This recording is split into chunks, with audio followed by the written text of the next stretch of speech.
नमस्कार दोस्तों, जनमत में मैं रविंद्र वाजपेयी आपका एक बार फिर स्वागत करता हूं। मित्रों, आज पंजाब के मुख्यमंत्री के रूप में आम आदमी पार्टी के भगवंत मान ने शपथ ग्रहण की। मुख्यमंत्री का पदभार संभालने के पहले ही उन्होंने वहां दो निर्णय ऐसे लिए जिनका कि पूरे देश में स्वागत हो रहा है। एक तो उन्होंने बहुत सारे पूर्व नेताओं का जो चुनाव हार चुके हैं, जो सुरक्षा कवच था वो वापस ले लिया। यद्यपि कुछ ऐसे नेता जिन्हें न्यायालय के आदेश से सुरक्षा मिली हुई है, उनकी सुरक्षा बरकरार रखी गई है। इस बारे में श्री मान का ये वक्तव्य काबिल गौर है कि जब हमारे पास पुलिस थानों में आम जनता की सुरक्षा के लिए पर्याप्त पुलिस बल उपलब्ध नहीं है, तब हम ऐसे नेताओं का जो आज किसी पद पर नहीं है, जो जनता द्वारा अस्वीकार किए जा चुके हैं, उनकी सुरक्षा के लिए हम सैकड़ों कर्मी लगा करके रखें, ये प्रजातंत्र की मूल भावनाओं के खिलाफ है। दूसरा एक काम जो उन्होंने किया वो ये कि ऐसे सारे नेता जो चुनाव हार चुके हैं, मंत्री हैं, पूर्व मंत्री हैं, विधायक हैं, उनसे जो शासकीय आवास उनको राजधानी में या अन्यत्र कहीं आवंटित हैं, उन्हें 25 या 26 तारीख तक इस माह की वो उन्हें खाली करने के लिए आदेश दे दिया गया। इसी तरह की कुछ कुछ व्यवस्था प्रधानमंत्री नरेंद्र मोदी ने सत्ता के में आने के बाद दिल्ली में की थी, जहां यह देखा जाता था कि पूर्व सांसद या पूर्व मंत्री लोकसभा या राज्यसभा की सदस्यता समाप्त होने के बाद भी लंबे समय तक दिल्ली के शासकीय आवासों को घेरे रहते थे। यही नहीं तो उनका किराया नहीं देते थे, उनका बिजली और पानी का बिल भी बकाया रहता था। मोदी सरकार ने भी ये व्यवस्था की कि चुनाव परिणाम आने के बाद एक निश्चित समय सीमा के उपरांत यदि सांसद अपना बंगला या जो भी फ्लैट उन्हें आवंटित थे वो खाली नहीं करते, तो फिर उनको रियायती दर के किराए के बजाय जो बाजार मूल्य का किराया है वो उनसे वसूला जाएगा। उसका एक अच्छा परिणाम हुआ, क्योंकि जो नए हमारे जनप्रतिनिधि चुन के आते हैं, राजधानी में उनके लिए आवास सुविधा उपलब्ध कराना ये शासन की जिम्मेदारी बन जाती है। और ऐसे में जब पूर्व नेता, पूर्व विधायक, पूर्व सांसद, पूर्व मंत्री शासकीय आवास जब तक खाली नहीं करते, तब तक नवनिर्वाचित प्रतिनिधियों को महंगे होटलों में ठहराया जाता है। और ये कार्य कई कई महीनों तक चलता है, जिसका करोड़ों रुपए का बिल सरकार को भुगतना पड़ता है। उस दृष्टि से मैं ये नहीं कहता कि भगवंत मान ने मोदी सरकार से प्रेरणा ली, उन्होंने स्वप्रेरणा से भी ये कार्य किया, तो उसका राष्ट्रीय स्तर पर स्वागत होना चाहिए। ये अनुकरणीय है। अभी आपको मैंने कुछ समय पूर्व मध्य प्रदेश के पूर्व विधायकों द्वारा भोपाल में बहुत ही नामात्र की दर पर शासकीय आवास में ठहरने की व्यवस्था के साथ साथ विधानसभा में जो पूर्व विधायकों का कार्यालय है उसमें निःशुल्क चाय नाश्ते की व्यवस्था की मांग जैसी बातों पर आपका ध्यान आकर्षित किया था। अभी 2-4 दिन पहले एक छोटा सा समाचार मुझे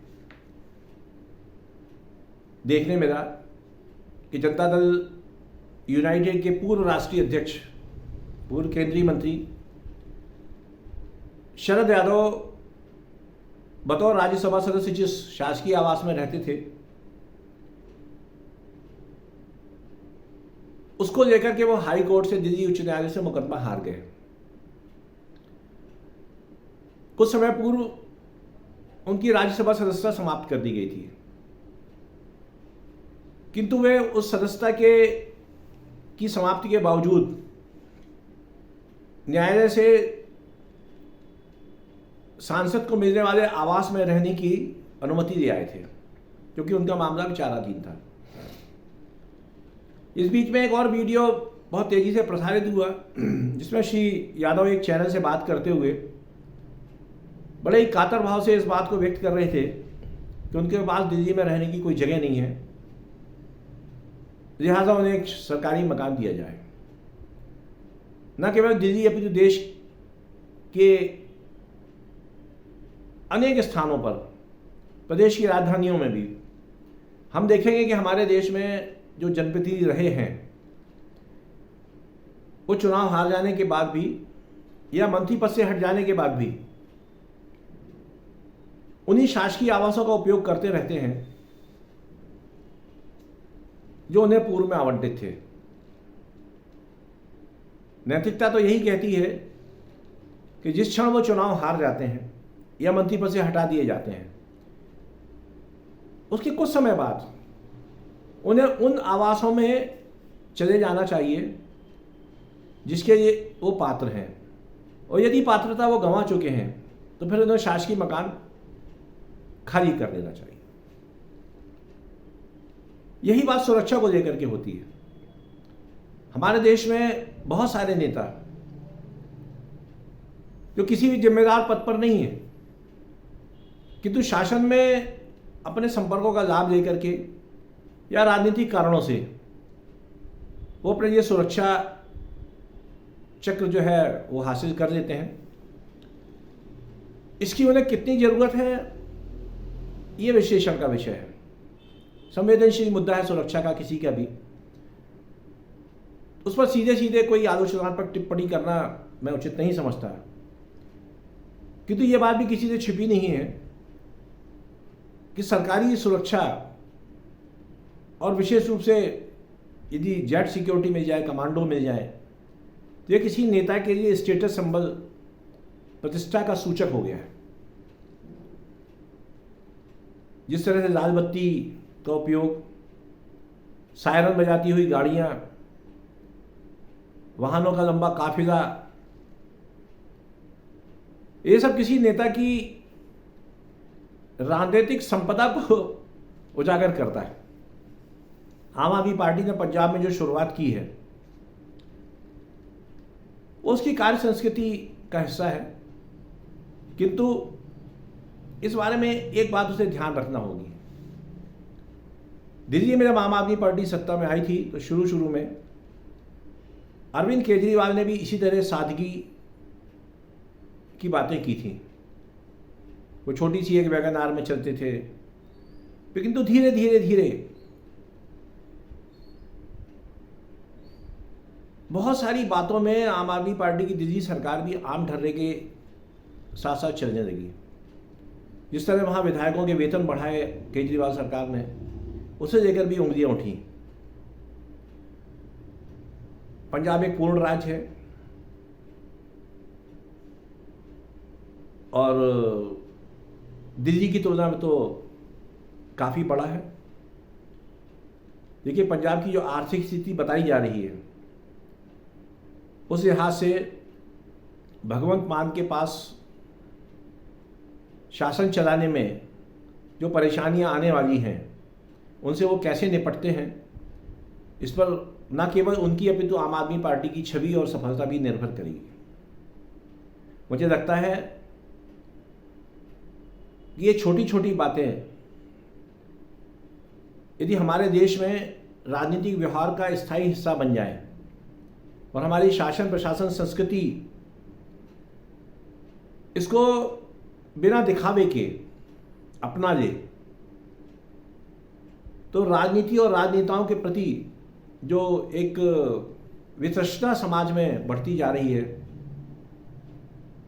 जो उनके प्रति एक विद्वेष और विपरीत भाव जनमानस में पैदा होता जा रहा है, उसे काफ़ी हद तक बदला जा सकेगा। इस आशय का एक समाचार और बीते दिनों पढ़ने में मिला कि 2017 में जब योगी आदित्यनाथ ने उत्तर प्रदेश की सत्ता संभाली तो फौरन उनके पास एक प्रस्ताव आया कि आप 7 करोड़ रुपए की गाड़ी आपके लिए खरीदी जाने वाली है। 7 करोड़ या कुछ कम का आंकड़ा हो सकता है, मुझे ध्यान नहीं आ रहा, किंतु उन्होंने तत्काल जो है अस्वीकार कर दिया कि इसकी कोई आवश्यकता नहीं है। तो उन्हें इशारे में ये कहा गया कि मायावती जी ने और अखिलेश यादव ने भी मुख्यमंत्री बनते समय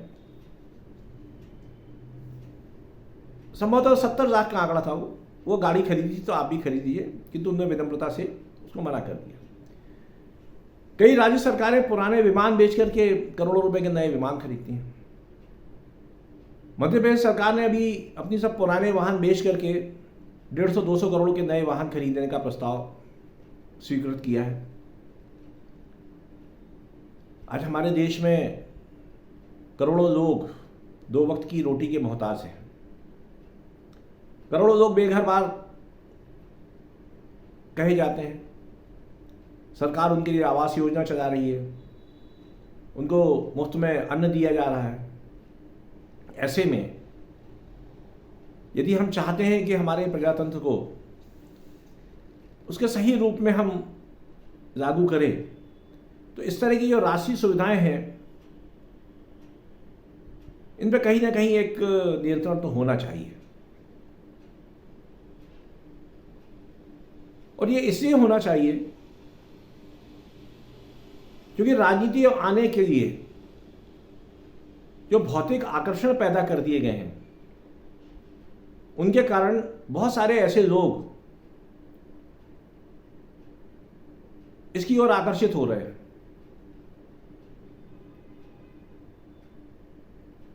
मध्य प्रदेश सरकार ने आज से कुछ वर्ष पूर्व भोपाल में विधायकों को बहुत सस्ती दरों पर मध्य प्रदेश गृह निर्माण मंडल की एक योजना के अंतर्गत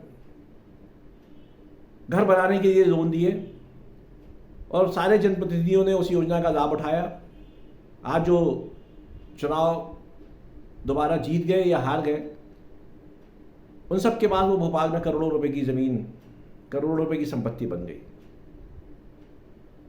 पूरे देश में ऐसा हो रहा है। आज जब आम जनता के लिए जब सरकार कल्याणकारी योजनाएं बनाती है, तो उसे इस बात का भी ध्यान रखना चाहिए कि जनप्रतिनिधियों के बारे में इस तरह की कोई भी योजना जो कि उन्हें आम जनता से अलग करती है, उसे लागू करते समय जनता को विश्वास में लिया जाना बहुत जरूरी है। आम आदमी पार्टी ने पंजाब में जो शुरुआत की है, मैं उम्मीद करता हूं कि इस प्रयास में पूरी ईमानदारी बरती जाएगी और धीरे धीरे ये हमारी शासन और राजनीतिक संस्कृति का स्थायी हिस्सा बनेगा। क्योंकि जैसा कि हम में से बहुत लोग सोचते हैं कि हमें अपने लोकतंत्र को एक छद्म राजतंत्र के रूप में बदलते हुए देखने में जो पीड़ा हो रही है, उसे रोकने का प्रयास समय की मांग है। और लोकतंत्र को इन राष्ट्रीय परंपराओं से हमें मुक्त करना होगा। निश्चित रूप से किसी भी बड़ी यात्रा के लिए की शुरुआत जो है एक छोटे से कदम से होती है। मैं सोचता हूँ भगवंत मान ने जो कदम उठाया है, ये एक लंबी यात्रा पर जाकर के खत्म होगा और आज नहीं तो कल पूरे देश में इस तरह की व्यवस्था लागू होगी जिससे कि हमारी जनतांत्रिक परंपरा में आम जनता का विश्वास और बढ़े। इन्हीं शब्दों के साथ मैं आज की चर्चा को यही विराम देता हूँ। कल फिर एक नए विषय के साथ हम मिलेंगे। तब तक के लिए आपके उत्तम स्वास्थ्य की कामना करता हूँ। आप प्रसन्न रहें, स्वस्थ रहें। धन्यवाद, नमस्कार।